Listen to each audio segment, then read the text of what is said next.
സഹോദരങ്ങളെ, ആരാ ഇമാം മഹ്ദി എന്നറിയോ? അല്ലാഹുവിന്റെ റസൂല് പറഞ്ഞു, ഇമാം മഹ്ദി വഹുവ റജുലുൻ ആദിയുൻ. ആ ഇമാം മഹ്ദി ഒരു സാധാരണ മനുഷ്യനാണ്, എന്നെ പോലെ നിങ്ങളെ പോലെ. വഹുവ റജുലുൻ ആദിയുൻ, ഒരു സാധാരണ മനുഷ്യനാണ് ഇമാം മഹ്ദി. ഇസ്മുഹു മുഹമ്മദ്. ഇമാം മഹ്ദിയുടെ യഥാർത്ഥ പേര് മുഹമ്മദ് എന്നാണ്. അദ്ദേഹത്തിന്റെ പിതാവിന്റെ പേര് അബ്ദുള്ള എന്നാണ്.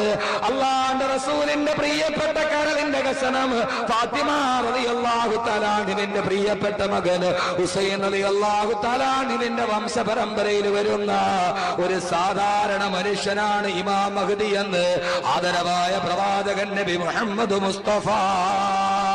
അള്ളാന്റെ റസൂല് പറഞ്ഞ അടയാളങ്ങൾ നോക്കുമ്പോ റസൂലുള്ള ഇമാം മഹ്ദിയുടെ കുറെ അടയാളങ്ങൾ പറഞ്ഞിട്ടുണ്ട്.